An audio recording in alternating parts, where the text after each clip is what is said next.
Hello dear students, welcome to the class, welcome to this session of ICT Virtual Classroom। ICT Virtual Classroom के इस session में आप सभी का स्वागत है। मेरा नाम है Rajesh Tambola, teacher physics ICT virtual classroom Dehradun से। एंड इस सेशन में हम लोग बात करने वाले हैं क्लास 12 की फिजिक्स से रिलेटेड, यानी कक्षा 12 भौतिक विज्ञान। अपने प्रीवियस क्लासेस में जिन टॉपिक्स को कवर अप करते हुए आ रहे हैं, आज ऐसे ही कुछ हम लोग एक दो इंपॉर्टेंट न्यूमेरिकल्स यानी क्वेश्चंस करने जा रहे हैं।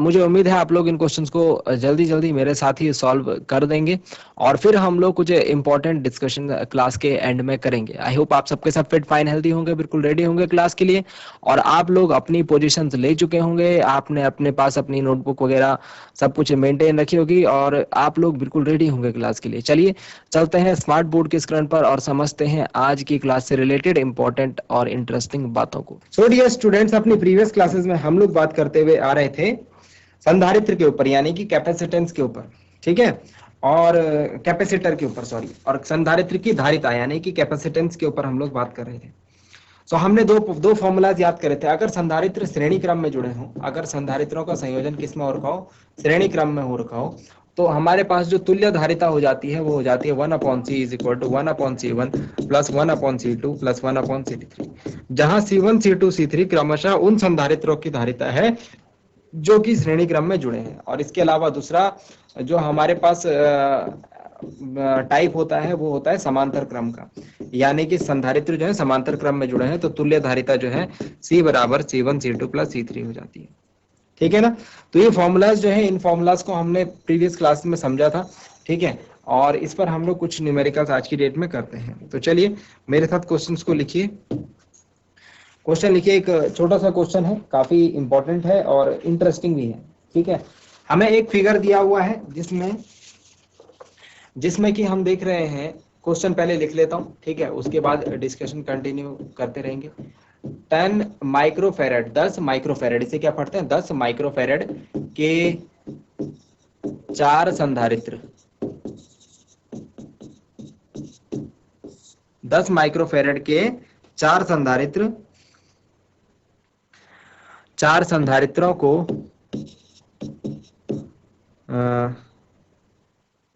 4 संधारित्रों के किसी नेटवर्क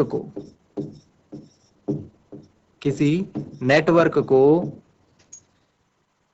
500 वोल्ट के स्रोत से संयोजित किया गया है। 500 वोल्ट के स्रोत से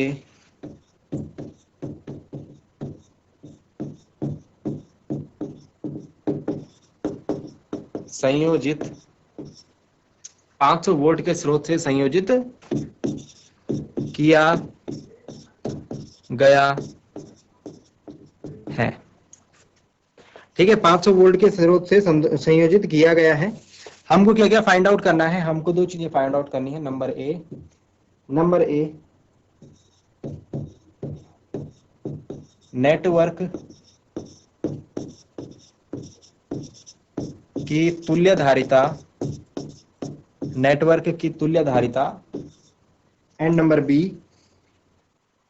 प्रत्येक संधारित्र पर आवेश, प्रत्येक संधारित्र पर आवेश। फिगर हमें दिया हुआ है क्वेश्चन में, तो फिगर को बनाने की कोशिश यहां पर करता हूं मैं।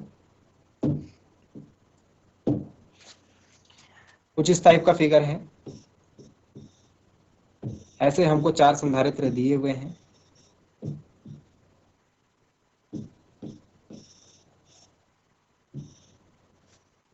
ठीक है, और ये जो सिरे हैं इनके बीच में 500 वोल्ट जो है आरोपित किया हुआ है। ओके, और ये जो है संधारित्र, इनके नाम है C1 C2 C3 और C4, C1 C2 C3 और C4। ठीक है, सबकी जो अगर धारिता की बात करें हम तो सेम है, 10 माइक्रोफेरेड यानी कि 10 माइक्रोफेरेड सबकी धारिता है। ठीक है ना। तो इधर वाला सिरा जो है, इसको मैं जो डायग्राम में जैसे दिखाया हुआ है वैसे ही मैं आपको दिखाने की कोशिश कर रहा हूँ। Plus Q minus Q, plus Q minus Q, plus Q minus Q क्यों लिखा हुआ है, क्योंकि आवेश के जो संधारित्र है इसकी दोनों पट्टियों पर विपरीत आवेश होता है ना। तो प्लस क्यू माइनस क्यू इस टाइप से दोनों पट्टियों पर मैं आवेश यहाँ पर दिखाने की कोशिश कर रहा हूँ। ठीक हो गया। अब हमें क्या करना है, हमें फर्स्ट क्वेश्चन को सॉल्व करना है जिसमें हमसे कहा गया है कि हम क्या ज्ञात करें, हम ज्ञात करें इसका तुल्य धारिता, इसकी तुल्य धारिता। तो इसकी तुल्य धारिता ज्ञात करने के लिए हम लोग क्या प्रोसीजर फॉलो करेंगे, देखो यहाँ पर मुझे C1 C2 C3 जो है श्रेणी क्रम में दिखाई दे रहे हैं। C1 C2 C3 तीनों जो है एक साथ जुड़े हुए हैं, है ना। भले ही तार को मोड़ दिया गया है लेकिन आप देखें तो वो एक रेखा में मुझे दिख सकते हैं, है ना। तो C1 C2 C3 क्या है, मुझे श्रेणी क्रम में दिख रहे हैं। C1 C2 आप ऐसे लिखेंगे, संधारित्र C1, C2 तथा C3 श्रेणी क्रम में जुड़े हैं। तो जब श्रेणी क्रम में जुड़े होते हैं, जब संधारित्र श्रेणी क्रम में जुड़े होते हैं तो तुल्य धारिता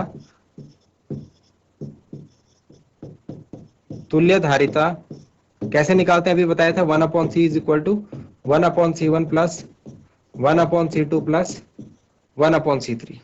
फाइंड आउट कीजिए 1/c 1/c1 10, सबके सब 10 माइक्रोफैरेड के है ना, 10 1/c इज इक्वल टू 3/10। तो यहां से c आ जाएगा 10/3 माइक्रोफैरेड, 10/3 माइक्रोफैरेड। तो फर्स्ट वाले पार्ट का, ए वाले पार्ट का हमारा आंसर यहाँ पर आ चुका है। ए वाले पार्ट का आंसर आ चुका है 10/3 माइक्रोफैरेड। डिवाइड करके अगर इसे लिखेंगे तो 3.33 समथिंग 3.33 माइक्रोफैरेड हमारा आंसर आ जाएगा। ठीक हो गया, पहले क्वेश्चन का आंसर आ गया। ठीक है, सेकंड क्वेश्चन में हमसे पूछा गया है प्रत्येक संधारित्र पर आवेश, यानी कि C1। अभी हमारा तुल्य धारिता नहीं आया, अच्छा नेटवर्क की तुल्य धारिता हमको निकालनी, सॉरी ये आंसर हमारा अब तक नहीं आया है। अभी हमने जो निकाला है C1 C2 C3, अभी C4 भी तो है ना। C4 भी है तो इसे हम C नहीं लिखेंगे, इसे हम C' लिखेंगे क्योंकि अभी हमारा आंसर नहीं आया है। जो आंसर होता है उसको हम C के हिसाब से लिखते हैं, मतलब ये हमारा मानने का तरीका है, आप अपने हिसाब से कुछ भी लिख सकते हैं। ठीक है, तो नेक्स्ट पार्ट में अब मुझे जो दिख रहा है, इन तीनों परिपथों को C1 C2 C3 को मिला करके मैंने ऐसे एक संधारित्र बना लिया है नया, जो C1 C2 C3 को मिला करके, तीनों श्रेणी क्रम में थे ना, तीनों को मिला करके एक नया संधारित्र मैंने बना लिया C', जिसकी धारिता कितनी है 10/3 माइक्रोफैरेड। और इधर नीचे कौन सा संधारित्र बचा है बताओ, C4। तो ये वाला संधारित्र और C4 जो C' और C4 मुझे कैसे दिख रहे हैं, ये मुझे समांतर क्रम में दिख रहे हैं। तो अब इन दोनों की मैं अगर धारिता निकाल लूं, तुल्य धारिता निकाल लूं, तो मुझे पूरे नेटवर्क की तुल्य धारिता मिल जाएगी, है ना। तो नेक्स्ट हेडिंग डालेंगे, नेक्स्ट पॉइंट लिखेंगे, आप लिखेंगे C' व C4 समांतर क्रम में है, C' व C4 समांतर क्रम में हैं। अगर दो संधारित्र समांतर क्रम में होते हैं तो उनकी तुल्य धारिता क्या होती है, अतः अभी हम जो निकालेंगे वो नेटवर्क की तुल्य धारिता होगी। नेटवर्क की तुल्य धारिता यानी कि equivalent capacitance of network will be C is equal to C' plus C4। दोनों को समांतर क्रम में हम दोनों को सीधा सीधा जोड़ देते हैं। तो C is equal to C' कितना आया था भाई 10/3 और C4 कितना है 10। जब ऐड कर लेंगे तो ये आ जाएगा 40/3 माइक्रोफैरेड। और इसे अगर आप पॉइंट में निकालना चाहें तो ये आएगा C is equal to 13.3 microfarad. It will be our answer, it will be our answer 13.3 microfarad. तो नेटवर्क की तुल्य धारिता कितना है हमारा 13.3 माइक्रोफैरेड। ये हमारा आंसर होगा, ये क्या होगा, ये हमारा आंसर होगा। आई बात समझ में? ठीक है, अब हमसे दूसरा पार्ट क्या पूछा गया है क्वेश्चन में। पहला पार्ट तो हमने कर लिया, ठीक है, तुल्य धारिता निकल के आ गई हमारी 13.3। प्रत्येक संधारित्र पर आवेश निकालना हमको, मतलब इस पर कितना आवेश है, इस पर कितना आवेश है, इस पर कितना आवेश है ना। तो इसको हम लोग फाइंड आउट करते हैं जरा, C1 C2 C3 और C4 पर कितना आवेश है। तो C1 C2 C3 हमने क्या कहा था, श्रेणी क्रम में है। जब संधारित्र जो है श्रेणी क्रम में होते हैं, जब कैपेसिटर्स जो है सीरीज में होते हैं यानी श्रेणी क्रम में होते हैं, तो उनके ऊपर समान आवेश होता है। आप क्या लिखेंगे, यहाँ पर एक पॉइंट लिखेंगे, मेंशन करेंगे, उसमें लिखिए, चलिए मेरे साथ लिखिए, मेरे साथ साथ लिखिए बच्चों। क्या लिखेंगे, हम लोग बी पार्ट कर रहे हैं अभी। C1 C2 तथा C3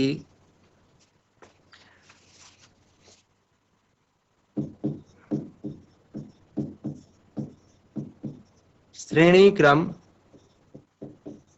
में है, अतः सभी पर समान आवेश है या होगा। ठीक है, तो हम ये मानते हैं, माना ये आवेश जो है Q है, माना C1 C2 C3 पर आवेश Q है, क्योंकि सब पे समान है ना, तो इसीलिए क्या होगा, Q ही होगा। तो चलिए हम लोग क्या फाइंड आउट कर सकते हैं यहाँ से, हम लोग क्या फाइंड आउट कर सकते हैं यहाँ से, Q upon C and Q upon C बराबर क्या होता है, V कितना है, 500। समझ रहा है, समझ में आ रहा है। तुल्य धारिता के बराबर तुल्य धारिता और Q अपॉन C यानी कि आवेश बटे धारिता क्या होता है हमारा, V होता है ना, विभवांतर। तो यहां से मैं फाइंड आउट कर सकता हूं Q की जो वैल्यू है, Q मुझे निकालना है, Q हो जाएगा 1 अपॉन C1, Q कॉमन ले जाए तो 1 upon C1 plus 1 upon C2 plus 1 upon C3 is equal to 500, ये C3 है। ठीक है, और अभी अभी आपने 1 upon C1 plus 1 upon C2 plus 1 upon C3 करके देखा था, कितना आया था, 3 अपॉन 10 आया था। कितना आया था, 3 अपॉन 10 आया था। अगर यहां से नहीं करना चाहते तो डायरेक्टली यहां पे सॉल्व कर सकते हैं आप। 3 अपॉन 10 इज इक्वल टू 500, तो Q is equal to 500 into 10 upon 3। Q is equal to 500 into 10 upon 3, और जब इसे आप सॉल्व करेंगे तो it will become 5 3 1 3 and 1.7 into 10 की पावर सॉरी, इसको जब आप कैलकुलेट करेंगे तो ये आएगा 5 अपॉन 3 इंटू 1000, ठीक है ना, और ये आ जाएगा Q is equal to 3 1 3 and 2 बचेगा 3 6, ठीक है 7 इंटू 10 की पावर 3 माइक्रो कूलाम इतना आवेश आ रहा है। इसे मैं कूलाम में चेंज कर दूंगा तो क्या हो जाएगा, 10 की पावर -6 है ना, 10 की पावर -6 मतलब -6 और +3 कितना हो जाएगा, -3 कूलाम। आई बात समझ में। तो ये आया हमारा संधारित्रों C1 C2 C3 पर, capacitor C1 C2 and C3 पर हमारा जो आवेश है वो ये निकल के आया है। C4 पर भी कुछ ना कुछ आवेश तो होगा, इस पर भी तो होगा। इन तीनों का तो हमने निकाल दिया, C4 का अभी नहीं निकाला, तो C4 पर हम अब निकालते हैं। तो लिखिए, माना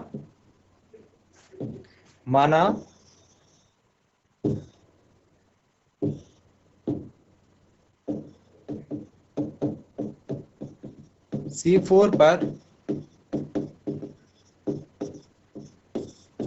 उपस्थित आवेश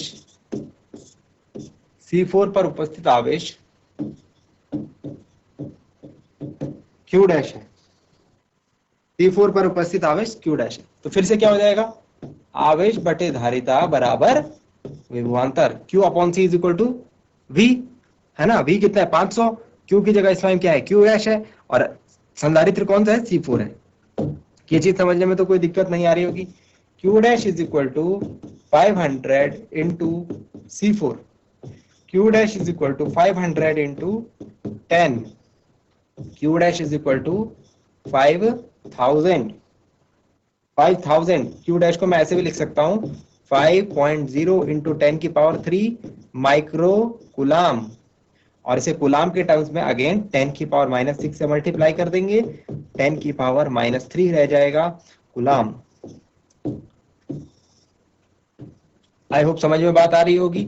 ये था हमारा एक क्वेश्चन, ठीक है, आपकी बुक का क्वेश्चन था, काफी अच्छा सा क्वेश्चन था, ठीक है। और आई थिंक कि आपको इसको करने में ज्यादा मुश्किल नहीं आई होगी, इसको करने में आपको ज्यादा मुश्किल नहीं आई होगी, ठीक है ना। सो ये था हमारा टॉपिक।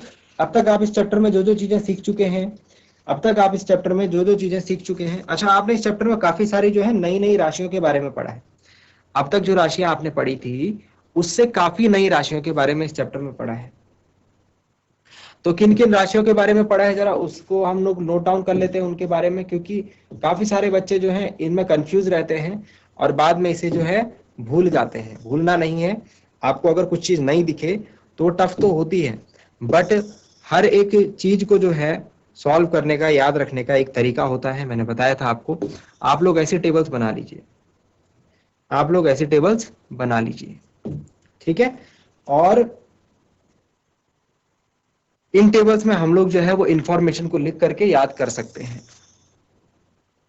तो सबसे फर्स्ट कॉलम में लिखिए भौतिक राशि यानी फिजिकल क्वांटिटी जिसकी हम बात कर रहे हैं।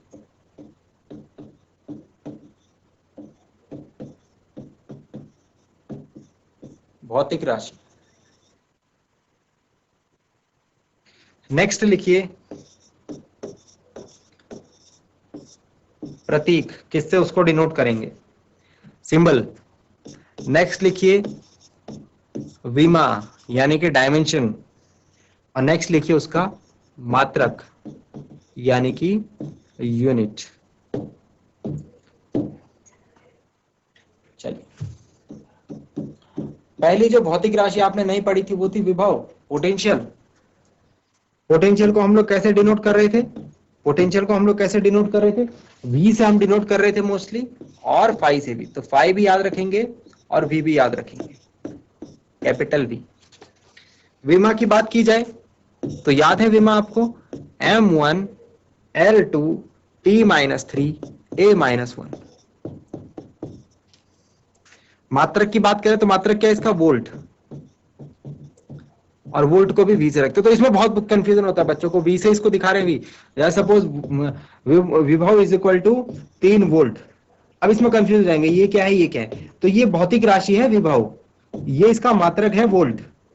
दोनों को ही वी से निरूपित कर रहे हैं वो अलग बात है, उसमें आप कंफ्यूज हो रहे होंगे, लेकिन कंफ्यूज नहीं रहना है, क्लियर रहना है, ठीक है ना।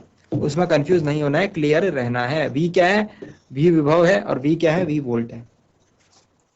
सेकंड राशि के बारे में बात करें तो एक बहुत ही इंपॉर्टेंट भौतिक राशि, बहुत ही इंपॉर्टेंट फिजिकल क्वांटिटी, धारिता यानी कि कैपेसिटेंस। कैपेसिटेंस के बारे में आपने पढ़ा था, क्या प्रतीक है इसका, कैपिटल सी।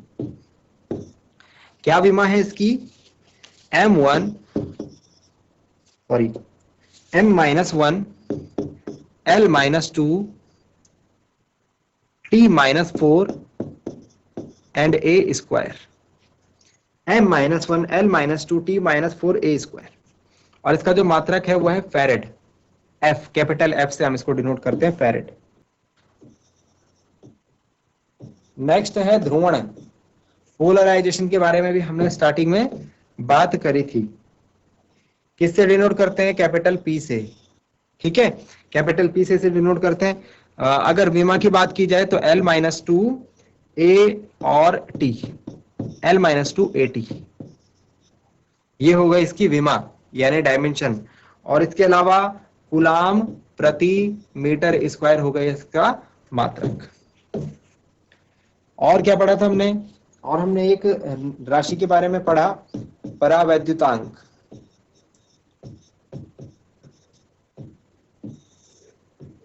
परावैद्युतांक, परावैद्युतांक को हम लोग K से डिनोट करते हैं। इंटरेस्टिंग बात यह है कि इसकी कोई विमा नहीं होती,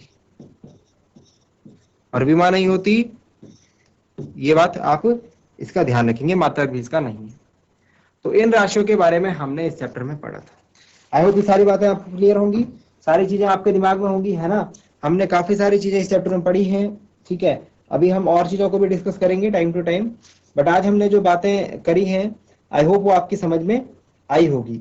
चलिए, जाते जाते एक और क्वेश्चन जो है आपके सामने रख रहा हूं, ठीक है, और इसको सॉल्व करने की हर एक व्यक्ति, हर एक स्टूडेंट जो है कोशिश करेगा। छोटा सा क्वेश्चन है कि 9 पिकोफैरेड सॉरी यहाँ पर क्वेश्चन है 9 माइक्रोफैरेड वाले 3 संधारित्रों को श्रेणी क्रम में जोड़ा गया है। 9 माइक्रोफैरेड वाले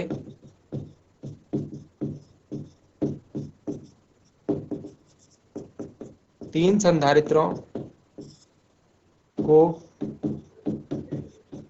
श्रेणी क्रम में जोड़ा गया। आपको क्या निकालना है इसकी?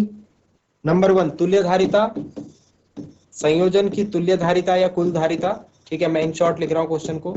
और बी पार्ट में बोला गया है यदि इस संयोजन को 120 वोल्ट की यदि इस संयोजन को 120 वोल्ट के सप्लाई से जोड़ दिया जाए, यानी कि विभव आरोपित कर दिया जाए, कितने का? 120 वोल्ट का दिया जाए, तो प्रत्येक संधारित्र पर क्या विभवांतर होगा? तो प्रत्येक संधारित्र पर विभवांतर हमको फाइंड आउट करना है। ठीक है, विभवांतर कह लीजिए, फिर आवेश कह लीजिए।